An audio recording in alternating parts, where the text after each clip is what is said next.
Hi everyone, मेरा नाम है Manish Chauhan. Welcome back to my YouTube channel. So I hope आप सभी का प्रोजेक्ट स्ट्रक्चर और इंस्टॉलेशन कंप्लीट हो चुका है। अगर किसी को कुछ इशू आ रहा है तो मुझे कमेंट बॉक्स में कमेंट करके बता सकता है। I will try to resolve them. So आज की हमारी वीडियो है प्रोजेक्ट के फोल्डर स्ट्रक्चर के बारे में। प्रोजेक्ट स्ट्रक्चर में सबसे पहला फोल्डर होता है हमारा E2E। E2E means end to end. ये एंड टू एंड टेस्टिंग और इंटीग्रेशन टेस्टिंग के लिए यूज होता है। हम अपनी एप्लीकेशन से रिलेटेड जितने भी end to end test cases लिखते हैं वो सभी इस फोल्डर के अंदर मेंटेन होते हैं। एंड टू एंड टेस्टिंग के लिए हम फ्रेमवर्क का यूज करते हैं जिसका नाम होता है प्रोटेक्टर। Protector like selenium. ये आपकी एप्लीकेशन को ब्राउजर पे लोड करता है और वहां पर as a real user test cases को एग्जीक्यूट करके देखता है। अगर कोई टेस्ट केस फेल होता है तो उसकी रिपोर्ट जनरेट कर देता है। इसके बाद आता है नोड मॉड्यूल। नोड मॉड्यूल क्या है कि आपकी एप्लीकेशन को रन होने के लिए जिस भी लाइब्रेरी और डिपेंडेंसी की जरूरत होती है उसको मेंटेन करके रखता है। फॉर एग्जांपल, अगर आपको अपनी एप्लीकेशन में बूटस्ट्रैप की जरूरत है, बूटस्ट्रैप को मैनुअली डाउनलोड करके किसी फोल्डर के अंदर रखना टीडीएस टास्क है। एनपीएम हमारा उस प्रॉब्लम को इजी कर देता है। हम सिंपली एनपीएम इंस्टॉल बूटस्ट्रैप लिखेंगे और वो क्या करेगा, उस लाइब्रेरी को नोड मॉड्यूल फोल्डर के अंदर इंस्टॉल कर देगा। इसके बाद आता है एसआरसी फोल्डर। एसआरसी फोल्डर जितना भी हमारा एप्लीकेशन से रिलेटेड कस्टम कोड होता है, लाइक हमें डायरेक्टिव बनाना है, कंपोनेंट बनाना है, मॉड्यूल बनाना है, वो सारा का सारा इस फोल्डर के अंदर हम मेंटेन करते हैं, हम राइट करते हैं। इसको थोड़ा डिटेल में बाद में देखेंगे, पहले रूट लेवल के फोल्डर्स को जान लेते हैं। इसके बाद आता है एडिटर कॉन्फ़िग फाइल। ये आपके एडिटर की कॉन्फ़िगरेशन से रिलेटेड फाइल है। फॉर एग्जाम्पल, एक प्रोजेक्ट पर मल्टीपल डेवलपर्स काम कर रहे हैं। अभी एक डेवलपर जो है वो हमेशा स्ट्रिंग वैल्यू को डबल कोट्स में लिखता है और दूसरा डेवलपर हमेशा सिंगल कोट्स में लिखता है। यहाँ पर इनकंसिस्टेंसी आ गई। इस इनकंसिस्टेंसी को रिजॉल्व कौन करता है, वो आपकी एडिटर कॉन्फ़िग फाइल के थ्रू करते हैं। फॉर एग्जाम्पल, कोट्स टाइप को हम क्या कर देंगे, सिंगल। जैसे ही मैं उसको फॉर्मेट करूंगा वो जितने भी हमारे डबल कोट्स होंगे सभी को सिंगल कोट्स में कन्वर्ट कर देगा। अभी मैं आपको अगर करके दिखाऊं, अभी मैंने कोट्स टाइप को क्या किया हुआ है, सिंगल। मैं यहाँ पे जाता हूँ टीएस फाइल में, अभी मेरा क्या है, डबल कोट्स में है। मैं अगर इसको फॉर्मेट करूँ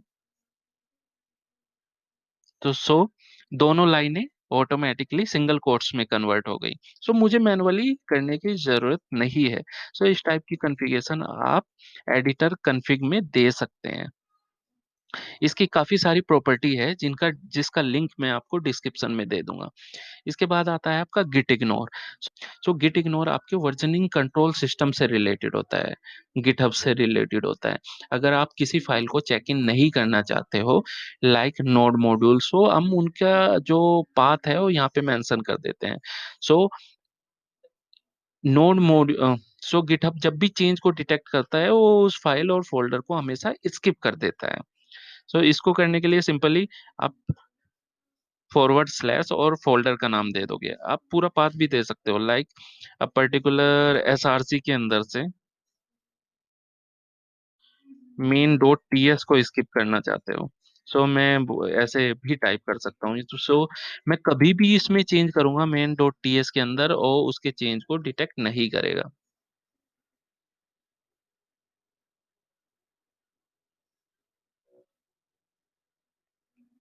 इसके बाद आता है हमारा angular dot JSON. Angular dot JSON आपके प्रोजेक्ट से रिलेटेड कॉन्फ़िगरेशन को रखता है। फॉर एग्जांपल, आप सीएसएस के लिए कौन सा प्री प्रोसेसर यूज कर रहे हो, लाइक सैस। अगर आप फ्यूचर में इसको चेंज करना चाहते हो तो आप इजीली यहाँ से चेंज भी कर सकते हो। आप सिंपल सीएसएस यूज करना चाहते हो तो आप यहाँ पे यूज कर सकते हो। और भी काफी सारे हैं यहाँ पे प्रीफिक्स। प्रीफिक्स जैसे ही आप सीएलआई के थ्रू कोई भी कंपोनेंट क्रिएट करते हो तो उनका प्रीफिक्स अभी हो जाता है एफ। फॉर एग्जांपल, आपने एक कंपोनेंट बनाया डिटेल्स, ये हमेशा उसके नाम के सामने एफ हाइपन लगा देगा। उसका प्रीफिक्स हो जाएगा एफ। यहाँ पर आप सारी कॉन्फ़िगरेशन रखते हो। आपको अपनी एप्लीकेशन में थर्ड पार्टी सीएसएस का यूज करना है। आपको किसी ने टेम्पलेट दे दिया है, सो आप उनको यहाँ पर मेंशन कर सकते हो। पहले हम क्या करते थे, index.html में src लगा के उस फाइलों को लोड करते थे। बस एंगुलर में हम यहाँ पर लोड करते हैं, सेम जावास्क्रिप्ट का भी। सो एंगुलर डॉट जेसन आपकी प्रोजेक्ट से रिलेटेड कॉन्फ़िगरेशन रखता है। सो इसके बाद आता है ब्राउज़र लिस्ट। सो ब्राउज़र लिस्ट क्या है? ब्राउज़र्स की लिस्ट है। काफ़ी सारे हमारे टूल्स ऐसे हैं जो केवल स्पेसिफिक ब्राउज़र ही सपोर्ट करते हैं।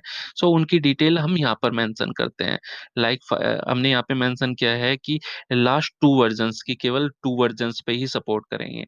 और वो हमारे टूल किस टाइप के हो सकते हैं, लाइक प्रोटेक्टर, कि प्रोटेक्टर आई को सपोर्ट नहीं कर रहा है या उसके पुराने वर्ज़न्स को सपोर्ट नहीं कर रहा है। सो उनकी डिटेल्स हम यहाँ पर दे सकते हैं।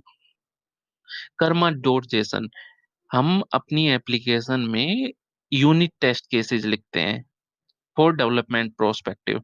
सो उससे रिलेटेड जो भी कॉन्फ़िगरेशन होती है हमारी, वो यहाँ पर हम मेंशन करते हैं कि जब भी हम यूनिट टेस्ट केस को रन करें, वो कौन से ब्राउज़र पे रन होगा, क्या उसका पोर्ट नंबर होगा, क्या प्रोग्रेस होगी, उसको एचटीएमएल को रन करना है। सो इस टाइप की इंफॉर्मेशन हमारी इस फाइल के अंदर होती है।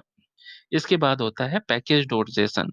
सो मैं हमारा नोड मॉड्यूल्स था। सो नोड मॉड्यूल्स केवल उन्हीं डिपेंडेंसीज को डाउनलोड करता है, उन्हीं लाइब्रेरी को डाउनलोड करता है जो यहाँ पर मेंशन होती है, इस फाइल के अंदर मेंशन होती है।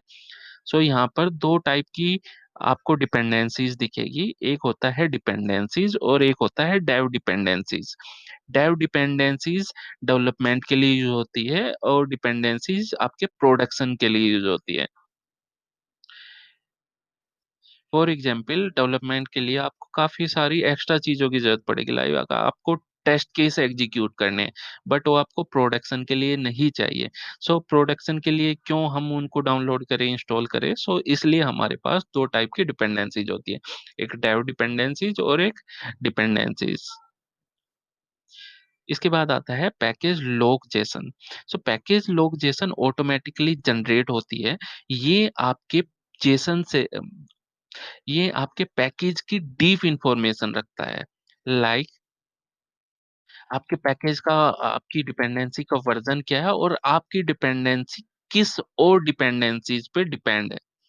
लाइक बिल एंगुलर को रन होने के लिए ज़रूरत है आपकी एंगुलर डेव किट आर्किटेक्ट और ये सारी डिपेंडेंसीज़।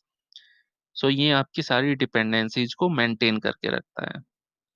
रीडमी डॉट एमडी, ये सिर्फ आपकी गिटहब पर जब आप फाइल को अपलोड कर देते हो, सो वहाँ पर इंस्ट्रक्शन के लिए यूज़ होती है। अगर मैं आपको दिखाऊँ, सो फॉर एग्ज़ाम्पल यहाँ पर है आपका गिट हब।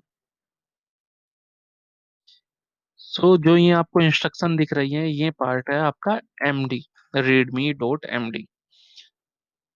सो जो भी आप रीडमी डॉट एमडी में राइट करोगे, वो आपको यहाँ पे गिटहब में डिस्प्ले हो जाएगी। config.json फाइल आपकी कंपाइलर से रिलेटेड होती है, ट्रांसपाइलर से रिलेटेड होती है और उसकी सारी कॉन्फ़िगरेशन आपकी यहाँ पे रखते हैं। अगर हम टीएस कॉन्फ़िग को एक्सटेंड करना चाहते हैं, उसमें कुछ नई प्रॉपर्टी ऐड करना चाहते हैं, सो ये app related TS config file होती है। स्पेक फाइल आपकी टेस्ट केसेस से रिलेटेड कॉन्फ़िगरेशन फाइल होती है। So TS lint dot JSON file static code analyser के लिए यूज होती है।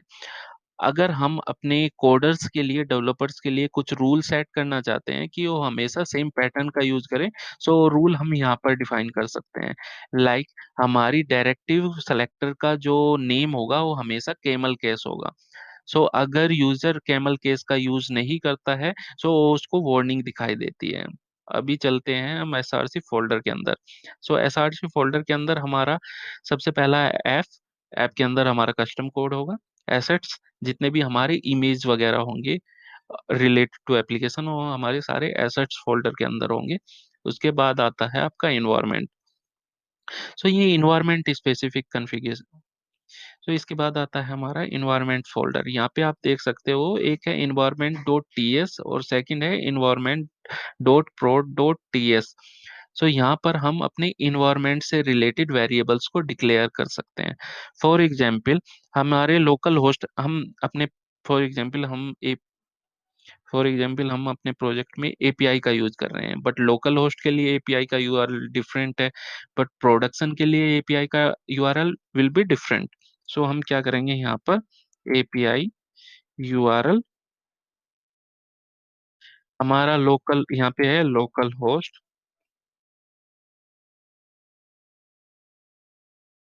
4000 पोर्ट, बट यहाँ पर है हमारा एपीआई यूआरएल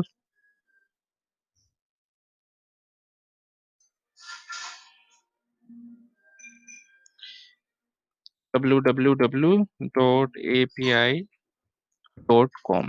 सो जब हमारा ये लोकल होस्ट पे रन होगा, हमारा लोकल होस्ट यूज होगा एपीआई यूआरएल में, और जैसे ही हम इसको रन कर देंगे, बिल्ड कर लेंगे प्रोडक्शन पे, सो वो ऑटोमेटिकली कन्वर्ट हो जाएगा www.api.com।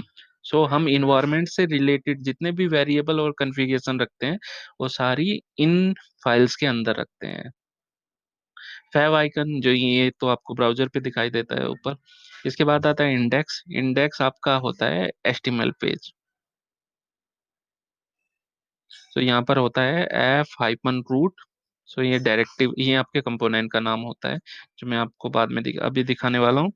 इसके बाद आता है मेन डॉट टीएस।